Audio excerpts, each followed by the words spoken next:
Good afternoon. I am Martin Glenn from Accenture, and I'm joined here today by General David Petraeus and Dr. Kim Kagan from the study of the Institute of War, or the Institute for the Study of War. I apologize. Before we begin, and I'd like to address this question to both of you, what do you view as the key similarities and differences with the war in Ukraine as compared to historic warfare? And what are the driving forces behind the modernization or lack thereof in this war? Well, let me start and then Kim can grade my work. The war in Ukraine actually exhibits many features of past wars, really all the way back to World War I. If you think about these extraordinary defensive positions that the Russians have established in the south with tank ditches and trench lines with troops and miles deep minefields and dragon's teeth and wire and so forth. It does have the armored systems that are really Cold War era-ish and becoming a bit more modern with the introduction of the Western Leopard tanks, and now the M1 Abrams are arriving and so forth. But then it has some features of more cutting-edge warfare in the form of drones and other intelligence, surveillance, and reconnaissance systems, a variety of different intelligence collection means that didn't exist before, in some cases because the systems in which they're collecting didn't exist before, smartphones, other devices, and so forth. And these are getting more rapidly, very rapidly more sophisticated over time. The Ukrainians in particular, I was just there again 3 weeks ago, was there 3 months ago before that. They're constantly innovating, and you see the Russians beginning to learn as well. They weren't particularly distinguished by their professionalism, their capabilities, a lot of deficiencies across the board in the first year of the war or so, but they've adapted. They're now using electronic warfare. They're using their drones. They're using their systems, still very artillery centric and so forth. And do tend to use sort of human wave attacks when they're in the offensive and don't put as high a premium on life, it doesn't appear, that we do. And then there's another dimension that's just completely new, and that is because of the advent of smartphones and their ubiquitous nature, the ability to connect with the internet that is still there even in a war zone, some of it due to Starlink, but other ways. And then social media platforms, websites, and so forth, onto which you can upload data, photos, videos, and all the rest of this. And that gives this war a degree of transparency that is really unprecedented. I think it's the single most dramatic change in this particular war over previous wars. And I'd note that many of the systems that we do see, even in the drones and the robotic systems at sea as well, and to a degree on the ground, they're not the most cutting edge. We and other nations like us, like ours, have systems that are more advanced, but they're rapidly edging into this. And again, particularly when it comes to the unmanned systems, some of which are remotely piloted, others of which are algorithmically driven, which is, again, quite an advance. So in other words, where the human in the loop is no longer a person either steering it or even pressing a button, it's the human that actually developed the conditions that the system meets to take a kinetic or non-kinetic effect. Interesting. Kim, what would you add to that? She, of course, is the president of the Institute of the Study of War. I'm just a member of the board and the namesake of the Petraeus Center for Emerging Leaders. It is wonderful to have General Petraeus on our board of directors at ISW, and it was wonderful to see him in Kyiv 3 weeks ago, where I spent some time focusing on how, at the tactical level, some of the terrific, innovative Ukrainians were adopting new technologies and innovating the systems that actually grew up in part organically as they rapidly had to encounter the Russian onslaught and adapt their own systems in a way that really could work. And it gets to, I think, what is a fundamental, important concept in war for all of history. innovation in warfare does not come necessarily from having the best technology. It comes from the organization and the individuals who can innovate the implementation of that technology in a way that is useful and institutionalize that innovation in a way that actually has profound and decisive effects. And so I think that the Ukrainians have started that process of adaptation, and I commend the Ukrainian senior leadership for allowing junior officers and junior leaders and junior civilians to innovate up. And I think right now, what we're going to see in the year ahead in Ukraine is a competition for how that can be institutionalized and developed further into the kinds of systems that the Ukrainians will need, not only to defend themselves now, but also to secure themselves over the long term. Can I raise something actually that, so, you know, this is a little bit shameless, but I've just co-authored a book. It comes out shortly titled Conflict, the Evolution of Warfare from 1945 to Ukraine. It's available for pre-ordering. 17 October is the publication date here in the States, 1 October in the UK. A common feature throughout all of these wars that we look at from 1945 to Ukraine, and then also explore the future of conflict, is the importance of strategic leadership. And that is a common feature. If you have great strategic leadership, this is at the literally at the very top, the top civilian and top military leadership, the prospects for success are remarkably higher. And if you don't have that, then obviously the opposite is in force. In this case, we see very contrasting levels of strategic leadership. If you look at the political level, Putin, who completely misjudged his own army's effectiveness, vastly overestimated it, underestimated the Ukrainian response to his forces, thought that they could take Kyiv in a matter of days, topple the government, replace President Zelensky with a pro-Russian figure, also completely underestimated the US response, the NATO Western response writ large, and has done a relatively poor job of communicating to the outside world what it is that he's trying to do, in part because it's so brutal and unprovoked. And then you contrast that with President Zelensky, who has demonstrated really quite extraordinary strategic leadership, Churchillian in certain aspects, keeping in mind that a strategic leader has to perform 4 tasks. You have to get the big ideas right. You have to communicate them effectively through the breadth and depth of the organization to all their stakeholders. You have to oversee the implementation of the big ideas, oversee the execution again. And then you have to determine how to, you need to refine them and do it again and again and again. And you think of the biggest of the big ideas, you know, Zelensky says, I don't need a ride, I need ammunition. I'm going to stay in Kyiv. My family's going to stay in Kyiv. All men are going to stay in Ukraine, and on and on and on. Communication skills to each individual parliament, legislature, Congress that have been sheer brilliant, galvanizing the rest of the world, galvanizing his own country. Everyone is committed to that. This is their war of independence, their survival. And so that aspect of this war is a real interesting study. Not to say that Russia has lost, but they certainly didn't achieve their overarching objectives at the outset, but they still do occupy more of Ukraine's territory than they did at the start of the war.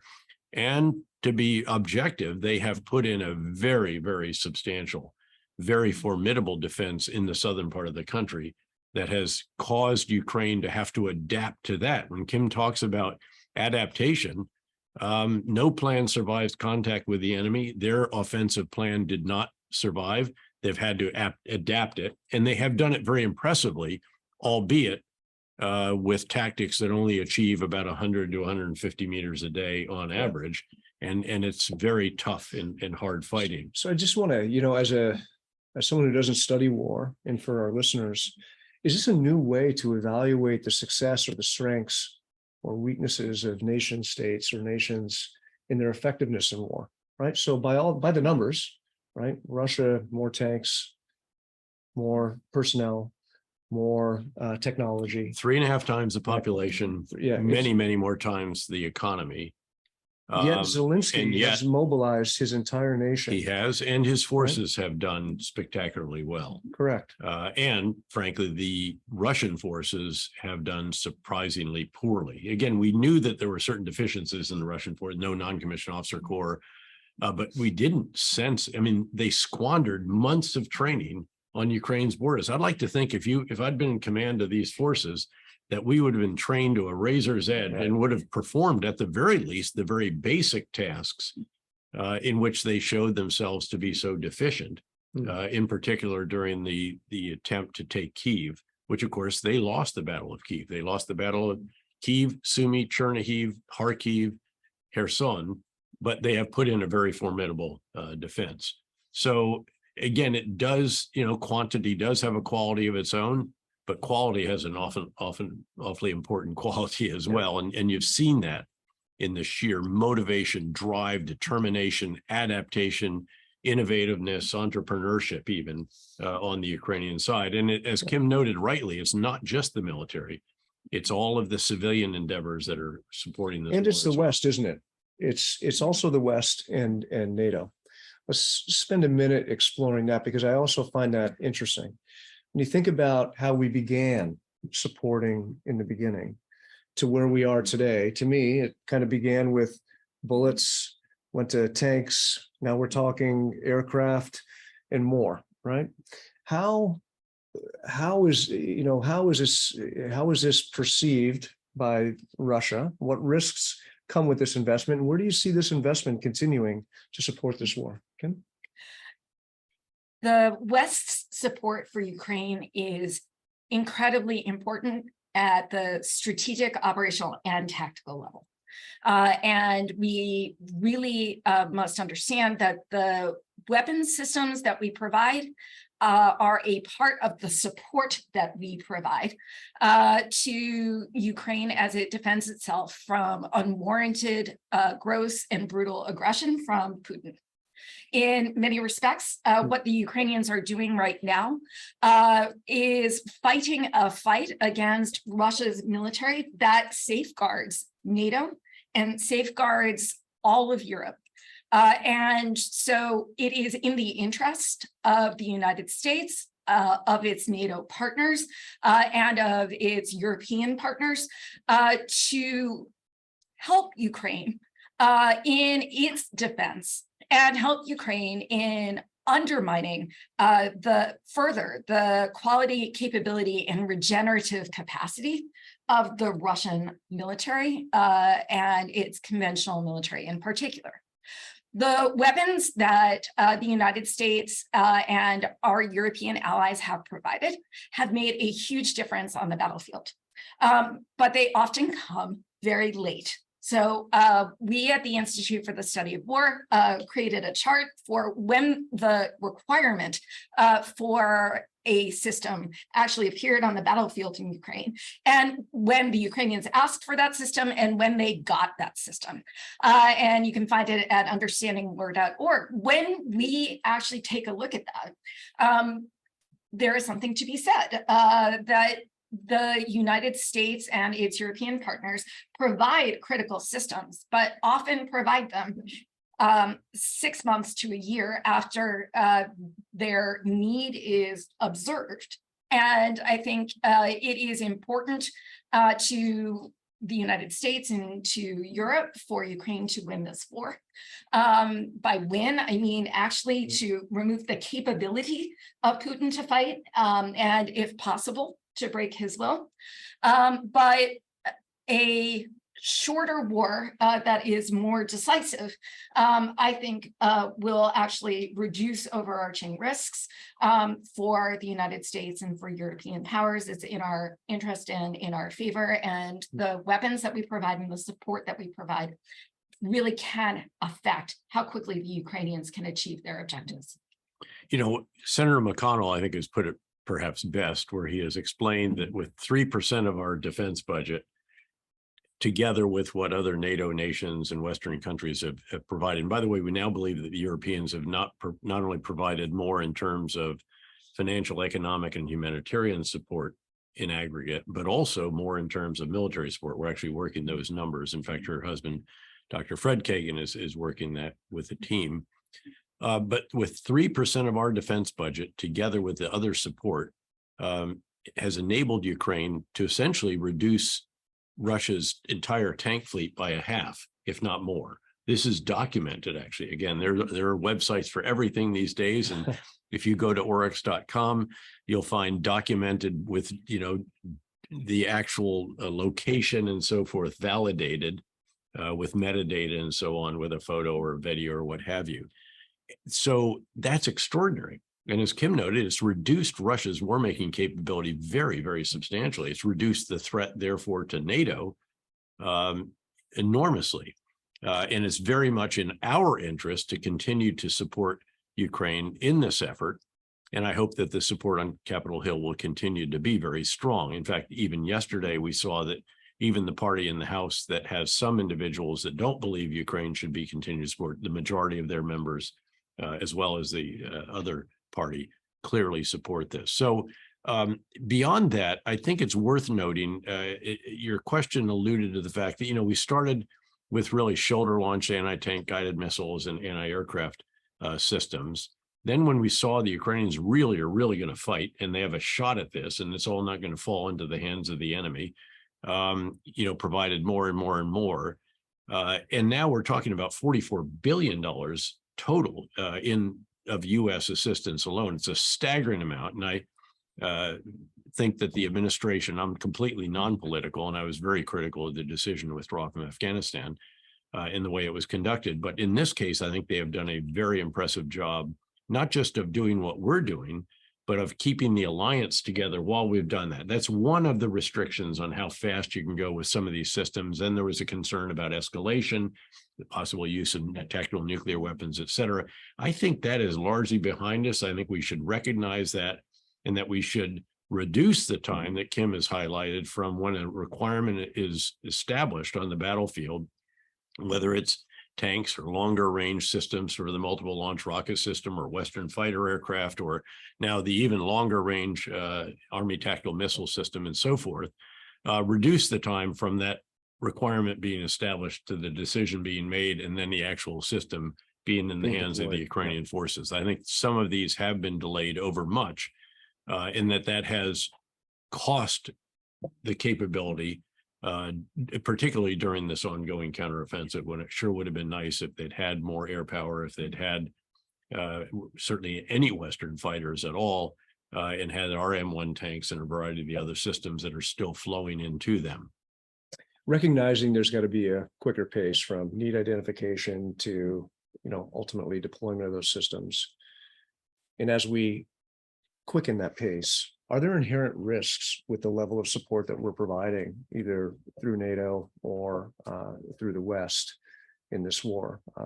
Well, it depends on domestic politics in individual countries, and then at the alliance writ large and so forth. And so clearly there are those. I don't know that it gets more intense because of the increase in the quantity. I think there are, again, legitimate concerns about possible escalation, although frankly, I think that Russia has come to recognize that use of tactical nuclear weapons would have a tactical effect that would not be at all commensurate with the enormous strategic blow that would be struck against them if they were to do this. There are still countries on the sideline. There are countries that still happy to buy their crude oil. Much of the South, if you will, has generally tried not to take a side, particularly in this. I think it's very hard to think that there could be first use of nuclear weapons without enormous consequences, not the least of which is because both President Xi and Prime Minister Modi of India have publicly cautioned Putin against even thinking about the use of nuclear weapons. This would be an enormous threshold to cross. And I think there would have to be a very considerable response. In fact, our National Security Advisor has said that the response to any such action would be devastating for Russia, and I think it would be. In our last few minutes, I want to, and this is all playing out real time in front of us, so it's evolving real time. One thing, because you were both on the ground there, I'd love to understand a little bit about the humanitarian impact and what near-term, mid-term implications does this mean for average Ukrainians living this war day in, day out, and particularly as we head into another winter season? Thank you for asking that question. One thing I think is really important is to think about Ukraine's requirement to regain control of its terrain as a requirement to liberate its people. The people who are living in Russian occupied areas are living under oppression, and they are subject to the types of conscription, oppression, indeed systematized killing and rape that we have unfortunately observed in places that have been liberated from Russian occupation, like Bucha. So we mustn't imagine that on the other side of the Russian front line is peace, or that it is okay for human beings to live on the other side of that line. That is not actually what we're seeing. The Russians are also committing numerous acts that in our assessment rise to the level of either violations of the Geneva Convention or violation of the Genocide Convention. One thing that the Russians have been doing is systematically deporting Ukrainian children, bringing them back into Russia, forcibly adopting them into Russian homes and brainwashing them. It is vital, actually, to make sure that Putin cannot and does not achieve his genocidal objectives to wipe out the Ukrainian language and culture, and it's vital to repatriate these children home. So I think it's really important that we understand what is happening on the dark side of that Ukrainian-Russian line, and keep it in mind as something that is not morally acceptable and not strategically acceptable. I think you look at Kyiv and it seems like a normal city. And again, I've been there twice in the last 3 months alone. The air raid sirens go off, and because the air defense systems are so good, people don't even go to shelters anymore. And they're also feeling a bit defiant as well. They want to get on with their life as a statement against Putin. But that masks something that you should really recognize, and that is that there has been terrible loss of life, not just on the front lines, but also in these nightly missile and air strikes, because even though Kyiv is well protected, not every area in Ukraine can be so well protected. Beyond that, you have innumerable life-changing wounds for those who have survived the battlefield, but again, have sustained very terrible casualties. You have the degradation of basic services, the destruction of the infrastructure. Putin really sought to shut down the heating system and turn off the lights during this past winter. I'm sure he'll try it again. The estimates run 700 billion at least in terms of damage and need for reconstruction. The economic degradation right now, Ukraine is one of the great agricultural lands of the world, one of the great exporters of wheat and barley and corn, and they can't get that out through the Black Sea right now. And by the way, there's enormous issues connected with food insecurity, therefore, for countries in North Africa and the Sahel in particular. And then you have a situation where there's still many millions of Ukrainians who left early on and just aren't able to come back, either because their communities, their provinces are still occupied by Russia, or because, again, their husbands away at war, or whatever the case may be. So again, the humanitarian consequences of this are very, very profound. Ukraine's going to be dealing with some of this for at least another generation or more. And we have to think ahead, and there is a lot of thought going on about what the Marshall-like plan to help Ukraine rebuild itself, largely led by the Europeans, but the US will contribute substantially, I'm sure, as well. And whether we can use the 300 billion of frozen Russian reserves, all these issues And there are a lot of people that are examining this very carefully. And that's good, because at some point in time, we're going to need to get into action to do that. And then ultimately, for the Ukrainian government and various institutions to make this country a magnet, an attractive investment destination, not just a place where we're going to give money for reconstruction. Lastly, and we've got just literally 1 minute left. Why is this important? Why is this war and the lessons we're learning and the things we're observing? And you made a good point, both of you made a good point. We're observing this kind of real time as it's happening, right? Through a variety of platforms. But why is this important to the average American, the average European? And why should we care? And why should we continue to be to really stand behind the Ukrainians in this effort, in your view? Well, I think this is about as right versus wrong as it can possibly get, Yeah. at least in my lifetime. I don't think I've ever seen anything quite so clear cut as this.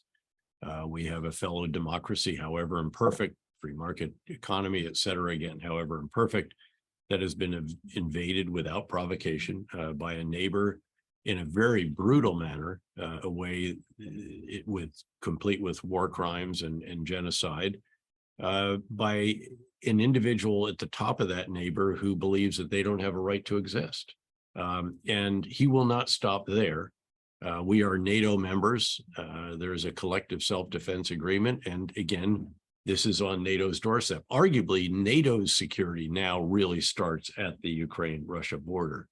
So I think there are normative reasons or moral reasons or national security reasons, very, very compelling reasons that this cannot be allowed to succeed on the part of Russia. I think we're not the only ones watching. President Xi Yes. is looking at what the United States does and what Putin does, what the Europeans do, what Ukraine can do.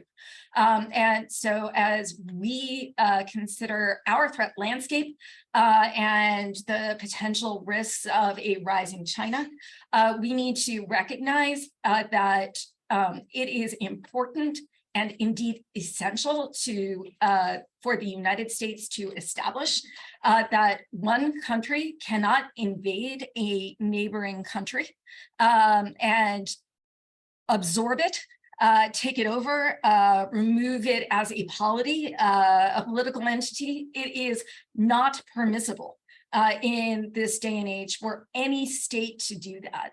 And the United States needs to succeed in Ukraine so that President Xi and the People's Republic of China have no doubt that the United States and its allies will stand behind sovereign territory, period. What happens in one part of the world has reverberations in others. Yeah. And I would submit, in fact, that the decision to withdraw from Afghanistan and the way it was conducted actually may have been a factor in Putin's calculus. We can't have that happen in this case.